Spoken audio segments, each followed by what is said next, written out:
Fala rapaziada, tudo bem? Mais um vídeo aqui, mais um vídeo sobre história, mais um vídeo aí da revisão do Enem, Idade Antiga. No vídeo passado a gente falou sobre Egito Antigo e hoje a civilização que a gente vai falar é a Grécia Antiga. Para mim é o meu conteúdo favorito de história, eu acho muito legal estudar a Grécia Antiga, então eu tentei resumir e trazer informações úteis que talvez caia para vocês numa prova do Enem ou em alguma outra prova, de segunda fase, alguma coisa, então eu acho interessante. Eu trouxe tudo que eu acho que é interessante vocês saberem sobre a Grécia Antiga, ok? Então vamos lá. Primeira coisa que eu acho legal a gente falar sobre a Grécia Antiga é onde ela estava localizada. A Grécia Antiga, na verdade, ela não era um lugar só, não era um império unificado. Na verdade, ela era um lugar aqui, um lugar aqui, um lugar aqui, um lugar aqui. Ela era um conjunto de várias cidades-estados, mas ela não era um lugar só, entende? Era uma ilha aqui, outra ilha aqui. Para vocês terem noção, a Grécia Antiga ela pegava desde a Península do Peloponeso, Península Ática, Península Ibérica, ilhas pelo Mar Mediterrâneo, o norte da África e até a Ásia Menor. Então ela pegava um pouquinho de cada lugar para formar a civilização da Grécia Antiga, porque ela não era um lugar unificado, então ela era um pedaço de cada lugar, ok? Beleza. A Grécia Antiga, uma coisa que eu acho legal a gente citar é que outra coisa que possibilitava, né, não ser um lugar unificado, e sim várias cidades-estado, né, as polis, devido ao relevo dela, é um relevo muito montanhoso, né, então fazia com que as cidades fossem independentes, muito separadas uma da outra, entendeu? Então eu vou estar explicando aqui para vocês. Primeira coisa que eu acho legal eu citar para vocês era quais foram os períodos que foram divididos a Grécia Antiga, porque a Grécia Antiga ela teve um total de 5 períodos: o pré-homérico, homérico, arcaico, o clássico e o helenístico. O primeiro que eu vou falar para vocês é o período pré-homérico. O que foi o período pré-homérico? O pré-homérico ele foi um período da junção, né, dos primeiros povos, os aqueus, os jônios, os dórios e os eólios. Então foi a junção desses primeiros povos, né? Foi a queda de uma civilização creto-micênica e a junção desses primeiros povos que foi começando a criação da civilização da Grécia Antiga, ok? Então o período pré-homérico foi a junção desses povos para ver a criação da civilização da Grécia Antiga, ok?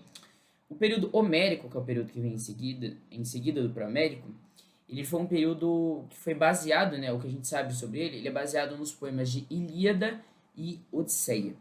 E uma coisa que é interessante a gente saber desse período é que a gente teve o surgimento dos genos. O que eram os genos? Os genos eram comunidades familiares agrícolas, ou comunidades familiares que ficavam juntos e trabalhavam na produção agrícola, produção pecuária. Então a gente teve ali, né, o surgimento dos primeiros genos, foram essas comunidades familiares que produziam para agricultura e para pecuária, ok? Depois a gente pula para o período arcaico. No período arcaico a gente já tem, né, a formação das polis. E as polis vão ser muito importantes. E a maioria das vezes em questões de vestibular que caem sobre Grécia Antiga falam sobre as polis. Então aqui a gente já começa a entrar em um assunto interessante. No período arcaico, então, a gente tem a formação das polis, o início das colônicas, o início de uma coisa muito importante que vai ser a democracia de Atenas, ok? Período clássico, a gente vai ter o ápice da cultura e da política na Grécia, e a gente vai ter uma coisa que às vezes é muito interessante saber também, que pode cair em prova, que são também as guerras que ocorreram na Grécia Antiga, como as guerras médicas e a Guerra do Peloponeso. Então, é interessante a gente saber que no período clássico a gente teve esse ápice da cultura, da política e guerras importantes, como as guerras médicas e a Guerra do Peloponeso. Logo após o período clássico, a gente entra no período helenístico. E o período helenístico ele é marcado por uma expansão muito forte da cultura grega, né? Após a conquista de Alexandre o Grande, da Macedônia, ele mistura muito da cultura grega com a cultura do Oriente. Então começa a se expandir um pouco da cultura grega para outros lugares no período helenístico, ok? Então sobre os períodos, eu acho interessante a gente falar isso. Agora a gente vai falar sobre um assunto muito importante para o vestibular da Grécia Antiga, que são as polis gregas. Eu trouxe aqui para vocês sobre as polis mais importantes, que foram Atenas e Esparta, que geralmente é o que mais cai, né, gente? É bom saber sobre Atenas e sobre Esparta. Primeiro eu vou falar sobre Atenas. O que foi Atenas? Atenas ela é conhecida como berço da democracia, onde nasceu a democracia direta. Então, eles acreditavam em Atenas que todo cidadão, o homem livre ateniense, podia votar. Só que daí a gente já se contradizia, porque não era 100% democrático, porque não era todo cidadão que tinha esse direito de participar da política. Quem tinha direito de participar da política era um homem, devia ser homem, e um homem livre. Só que na Grécia, quase eram muito pouco os homens livres, entendeu? A maioria dos homens na Grécia eram escravos. Então você deveria ser, para participar da política, um homem livre e também ser nascido em Atenas. Então não era totalmente democrático. Mas já era um começo de uma ideia democrática, não era um poder tão centralizado, entende? Era um poder em que esses homens livres, nascidos em Atenas, podiam participar da política. Então já era um começo da democracia, entende? De um pouco mais participação política do povo e não um poder tão centralizado. A sociedade deles, então, era dividida, né, entre os cidadãos, que eram esses homens livres nascidos em Atenas que eu citei para vocês, que podiam participar da política, os metecos. Os metecos, eles eram estrangeiros, né, pessoas que não eram de Atenas, e os escravos, que eram a maioria. E interessante a gente falar sobre Atenas, que em Atenas era muito valorizada a arte, a filosofia, a educação, eles eram muito intelectuais em Atenas. E o debate político.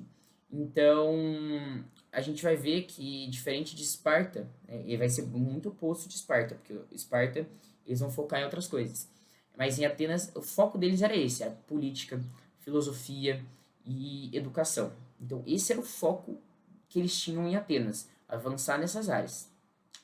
E devido a esse grande foco deles, né, essa busca que eles tinham por informação, por educação, a gente vai ter grandes filósofos antigos que a gente conhece, eram atenienses, como Sócrates, Aristóteles e Platão, ok? Agora vamos falar sobre outra polis muito importante, um pouco oposta, que é Esparta. Então, a gente falou sobre Atenas, que era uma sociedade da democracia, uma sociedade intelectual, e agora a gente vai falar sobre Esparta. Esparta era uma sociedade totalmente voltada para a guerra. Era uma sociedade totalmente militarista e oligárquica. Ou seja, a educação de Esparta era totalmente voltada para a guerra. Tudo para eles era sobre a guerra. Eles estudavam para a guerra, eles eram formados para a guerra. Os homens livres de Esparta, eles nasciam e aos 7 anos de idade eles já eram enviados para o exército para entrar em treinamento. É por isso que Esparta foi um dos exércitos mais fortes que a Grécia Antiga teve. Então, Esparta vai ser muito forte nesse quesito militar. Vai ser uma cidade-estado totalmente militarista, ok? A sociedade de Esparta, ela era dividida em espartiatas, periecos e iliotas. O que era cada um deles? Os espartiatas eram cidadãos guerreiros, ou seja, os homens que pertenciam ao exército de Esparta. Então, os espartiatas eram os homens que pertenciam ao exército. Os periecos. Quem eram os periecos? Os periecos eram os homens de Esparta que livres, mas não pertenciam ao exército. Eles eram comerciantes e artesãos. E os iliotas eram os servos e os escravos que Esparta tinha, que eram grande parte de Esparta também. Então, Esparta era dividida em espartiatas, periecos e iliotas. Espartiatas, cidadãos guerreiros, exército. Periecos, homens livres, artesãos. E iliotas, servos e escravos.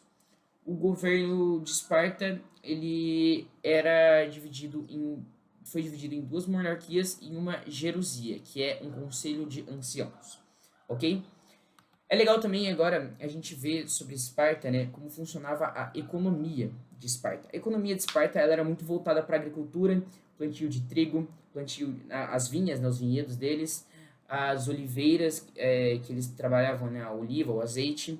Então a agricultura deles era bem baseada nisso, a pecuária deles, né, a criação de animais era muito forte também, então o comércio deles era muito voltado para isso. Eles também já tinham a produção de couro, produção de metal, produção de tecidos, e o que movimentava de verdade a economia deles, né, era a produção dessas coisas que eu citei, mas a troca dessas coisas no mar Mediterrâneo. Então já foi um começo de pequenas navegações e as trocas no Mediterrâneo, né, porque a Grécia Antiga, praticamente, ela estava localizada ali no mar Mediterrâneo. Então era a produção ali da agricultura, da pecuária, do extrativismo, para trocas comerciais no Mediterrâneo. E para realizar essas trocas, eles utilizavam a moeda deles, que eram os dracmas. Os dracmas, é interessante a gente saber que ele é a moeda mais antiga em circulação no mundo, ok? Então eles faziam essas trocas no Mediterrâneo utilizando dracmas. Fala também uma coisa muito interessante sobre a Grécia Antiga, que foram as guerras, né? As guerras importantes para eles. Quais foram essas guerras? Foram as guerras médicas, qual foi a guerra médica? A guerra médica foi a guerra entre a Grécia e o Império Persa. Uma batalha importante das guerras médicas foi a Batalha de 300, né? Tem até filme, essas coisas. Foi a batalha entre os 300 espartanos contra os persas lá nas Termópilas. Então, as guerras médicas, ela foi uma batalha entre a Grécia e persas. E ela teve a vitória grega e com uma grande destaque para Atenas, né? Os atenienses foram muito grandes durante essa guerra. Tivemos a Guerra do Peloponeso, e a Guerra do Peloponeso ela foi entre Esparta e Atenas, né? As duas maiores polis. E quem saiu vitorioso nessa guerra foi Esparta, né? Com aquele grande foco militarista deles, quem ganhou, né? Quem saiu vitorioso na Guerra do Peloponeso foi Esparta. Mas isso causou um problema, porque devido a essa guerra entre as duas maiores polis da Grécia, isso acabou enfraquecendo a Grécia. Isso causou uma crise para a Grécia. E essa crise vai gerar um problema para a queda da Grécia depois de um tempo. Tivemos as conquistas macedônicas, né, depois de um tempo, em que Felipe II e depois Alexandre o Grande eles dominaram a Grécia, muito também devido a essa crise que a Grécia entrou depois da Guerra do Peloponeso. E então eles foram dominados ali pelos macedônios, Alexandre o Grande, que expandiram o império deles depois para as Índias, né? Uma coisa que é interessante a gente falar é um pouco do legado e da cultura que os gregos deixaram, né? Muito da filosofia, a busca racional, né, de Sócrates, Platão, Aristóteles, o teatro, as tragédias, as comédias que eram apresentadas na orquestra, a arquitetura deles, que era muito característica também, como os templos, né? Os templos e também a arquitetura grega ela era muito característica, né? Então, os templos que eles tinham para os deuses deles era muito interessante a gente falar. Bom citar que os gregos eles eram politeístas, acreditavam em mais de um deus, e os deuses para eles cada um tinha cada coisa tinha um deus. Então, um deus para a fertilidade, um deus para a agricultura, um deus para os céus, um deus para o mar. Então, eles eram politeístas. Outra coisa que é legal a gente falar sobre os esportes, né? Foi na Grécia que nasceram os Jogos Olímpicos, na polis de Olímpia, né? Nasceu ali na cidade de Olímpia, nasceram os Jogos Olímpicos, então o esporte para eles era muito importante. Eles paravam as guerras para poder contemplar os esportes. A democracia, né? A base no pensamento político também nasceu lá. E a mitologia, né? Como eu citei para vocês, eles eram politeístas, tinham ali a crença em vários deuses, um deus para cada coisa. Então, eu acho que o que é interessante falar sobre a Grécia é isso. É muito interessante a gente falar, muita coisa nasceu na Grécia, muita coisa social nasceu na Grécia, então é um conteúdo muito interessante. Novamente, tentei resumir bastante para vocês aqui, o que eu acho que deve ser mais importante para vocês utilizarem o vestibular. Então é isso, já estamos quase finalizando Idade Antiga, né? Só falta mais o vídeo de Roma Antiga, que é o próximo vídeo. Então é isso, muito obrigado por ter assistido até aqui e valeu!